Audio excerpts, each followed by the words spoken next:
ನಮಸ್ಕಾರ. ನಿಜ ಕನ್ನಡ ನ್ಯೂಸ್ನ ಈ ವಿಶೇಷ ವಿಶ್ಲೇಷಣೆಗೆ ಸ್ವಾಗತ. ಕೇವಲ ಒಂದೇ ಒಂದು ಬೆಳಗಿನಲ್ಲಿ ನಮ್ಮ ಕಾಡಿನ 3 ಅಮೂಲ್ಯ ಜೀವಗಳು ಅಸುನೀಗಿದರೆ ಅದು ಎಂಥ ಆಘಾತಕಾರಿ ವಿಷಯ ಅಲ್ವಾ? ಬನ್ನಿ, ನೀಲಗಿರಿಯ ಕಾಡುಗಳಲ್ಲಿ ಇತ್ತೀಚೆಗೆ ನಡೆದ ಆ ಭೀಕರ ವನ್ಯಜೀವಿ ದುರಂತದ ಹಿಂದಿನ ವಾಸ್ತವವನ್ನ ನಾವಿಂದು ಆಳವಾಡಿ ಅರ್ಥ ಮಾಡ್ಕೊಳ್ಳೋಣ. 3 ಹೌದು, ಕೇವಲ ಒಂದು ಅಂಕಿ ನಮ್ಮನ್ನ ಎಷ್ಟು ಬೆಚ್ಚಿ ಬೀಳಿಸಬಹುದು ಅನ್ನೋದಕ್ಕೆ ಇದೇ ಸಾಕ್ಷಿ. ಕೇವಲ ಒಂದೇ ಒಂದು ಶುಕ್ರವಾರದ ಬೆಳಿಗ್ಗೆ ಅತ್ಯಂತ ಅಮೂಲ್ಯವಾದ 3 ವನ್ಯಜೀವಿ ಮರಿಗಳು ಶವವಾಗಿ ಪತ್ತೆಯಾಗಿವೆ. ಈ ಸಂಖ್ಯೆ ಚಿಕ್ಕದಾಗಿ ಕಾಣಬಹುದು, ಆದರೆ ನಮ್ಮ ವನ್ಯಜೀವಿ ಸಂರಕ್ಷಣಾ ವ್ಯವಸ್ಥೆಯ ಬಗ್ಗೆ ಇದು ಎಬ್ಬಿಸ್ತಾ ಇರೋ ಪ್ರಶ್ನೆಗಳು ಮಾತ್ರ ತುಂಬಾ ದೊಡ್ಡವು. ಒಂದೇ ದಿನದಲ್ಲಿ ಇಷ್ಟು ದೊಡ್ಡ ಮಟ್ಟದ ನಷ್ಟ ಹೇಗೆ ಸಂಭವಿಸಿತು? ನೋಡೋಣ ಬನ್ನಿ. ಮೊದಲಿಗೆ ಈ ದುರಂತದ ಆರಂಭ ಹೇಗಾಯಿತು, ವನ್ಯಜೀವಿಗಳಿಗೆ ಆ ಕರಾಳ ದಿನ ಎದುರಾಗಿದ್ದು ಹೇಗೆ ಅಂತ ನೋಡೋಣ. ಮುಖ್ಯವಾಗಿ ರಸ್ತೆ ಅಪಘಾತದ ಬಲಿಪಶುಗಳ ಬಗ್ಗೆ ಮಾತಾಡೋಣ. ದೇವಾಲ ಮತ್ತು ಪಂದಲೂರು ನಡುವೆ ನಡೆದ ಆ ಆಘಾತಕಾರಿ ಹಿಟ್ ಆ್ಯಂಡ್ ರನ್ ಘಟನೆ. ಈ ಘಟನೆಯ ವಾಸ್ತವಾಂಶಗಳು ನಿಜಕ್ಕೂ ಬೇಸರ ತೆರೆಸುತ್ತವೆ.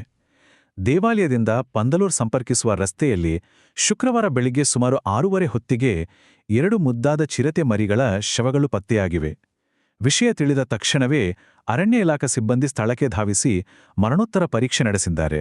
ಜೊತೆಗೆ ಪಂದಲೂರು ಅರಣ್ಯ ವಿಭಾಗದಲ್ಲಿ ಒಂದು ಪ್ರಕರಣ ಕೂಡ ದಾಖಲಾಗಿದೆ. ಹಾಗಾದ್ರೆ ಆ 2 ಮುಗ್ಧ ಜೀವಗಳನ್ನ ಬಲಿಪಡೆದ ವಾಹನ ಯಾವುದು? ಅರಣ್ಯ ಇಲಾಖೆಯ ಅಧಿಕಾರಿಗಳು ಈಗ ತನಿಖೆಯನ್ನ ಚುರುಕುಗೊಳಿಸಿದ್ದಾರೆ. ಮುಖ್ಯವಾಗಿ 3 ಹಂತಗಳಲ್ಲಿ ಶೋಧ ಕಾರ್ಯ ಭರದಿಂದ ಸಾಗಿದೆ. ಸ್ಥಳೀಯ ಸಿಸಿಟಿವಿ ಕ್ಯಾಮೆರಾಗಳ ಪರಿಶೀಲನೆ ನಡೀತಿದೆ, ಆ ಇಡೀ ಮಾರ್ಗದ ದೃಶ್ಯಾವಳಿಗಳ ವಿಶ್ಲೇಷಣೆ ಮಾಡಲಾಗ್ತಿದೆ ಮತ್ತು ಡಿಕ್ಕಿ ಹೊಡೆದು ಪರಾರಿಯಾದ ಆ ನಿರ್ದಿಷ್ಟ ವಾಹನವನ್ನ ಗುರುತಿಸುವ ಪ್ರಕ್ರಿಯೆ ಪ್ರಸ್ತುತ ನಡೀತಿದೆ.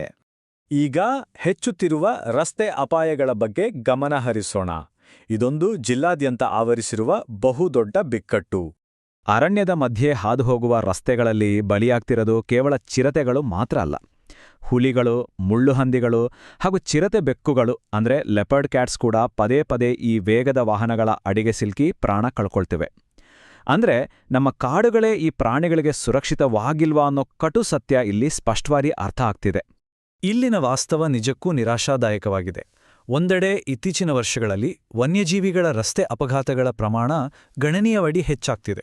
ಆದರೆ ಮತ್ತೊಂದೆಡೆ ಈ ಅಪಘಾತಗಳಿಗೆ ಕಾರಣರಾದ ಚಾಲಕರನ್ನ ಪತ್ತೆ ಹಚ್ಚಿ ಹಿಡಿಯುವ ಪ್ರಮಾಣ ತೀರಾ ಕಡಿಮೆ ಇದೆ.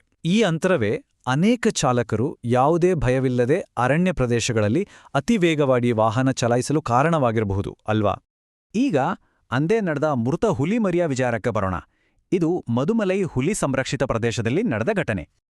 ಈ 2 ಘಟನೆಗಳ ನಡುವಿನ ವ್ಯತ್ಯಾಸವನ್ನ ನಾವು ಸ್ಪಷ್ಟವಾಗಿ ಅರ್ಥ ಮಾಡ್ಕೊಳ್ಬೇಕು. ಮೊದಲನೇ ಘಟನೆಯಲ್ಲಿ ದೇವಾಲ ಬಂದಲೂರು ರಸ್ತೆಯಲ್ಲಿ ವಾಹನ ಡಿಕ್ಕಿ ಹೊಡೆದು 2 ಚಿರತೆ ಮರಿಗಳು ಸಾವನ್ನಪ್ಪಿವೆ. ಆದರೆ ಎರಡನೇ ಘಟನೆಯಲ್ಲಿ ಮೋಯಾರ್ ಅಣೆಕಟ್ಟು ಪ್ರದೇಶದ ಸಮೀಪದ ನೀರಿನ ತೊರೆಯಲ್ಲಿ ಒಂದು ಹುಲಿಮರಿ ಶವವಾಗಿ ಪತ್ತೆಯಾಗಿದೆ. ಇವೆರಡರ ಸಾವಿನ ಕಾರಣಗಳು ಸಂಪೂರ್ಣ ಬೇರೆ ಬೇರೆ. ಹಾಗಾದ್ರೆ ಈ ಹುಲಿಮರಿಯ ಸಾವಿನ ಹಿನ್ನೆಲೆ ಏನು ಅಂತ ನೋಡಿದ್ರೆ, ಅಧಿಕಾರಿಗಳ ಪ್ರಕಾರ ಕಳೆದ ಕೆಲವು ದಿನಗಳಿಂದ ಈ ಹುಲಿಮರಿ ತೀರಾ ದುರ್ಬಲ ಸ್ಥಿತಿಯಲ್ಲಿ ಓಡಾಡ್ತಿರೋದನ್ನು ಅವರು ಗಮನಿಸಿದ್ರು. ಶುಕ್ರವಾರ ಬೆಳಗ್ಗೆ ಅದು ಅದೇ ತೊರೆಯಲ್ಲಿ ಶವವಾಗಿ ಪತ್ತೆಯಾಯಿತು. ದುರ್ಬಲತೆಯಿಂದಾಗಿ ನೀರು ಕುಡಿಯಲು ಬಂದಾಗ ಮುಳುಗಿ ಸಾವನ್ನಪ್ಪಿರುವ ಸಾಧ್ಯತೆಯೇ ಹೆಚ್ಚು ಅಂತ ಮರಣೋತ್ತರ ಪರೀಕ್ಷೆ ಕೂಡ ದೃಢಪಡಿಸಿದೆ.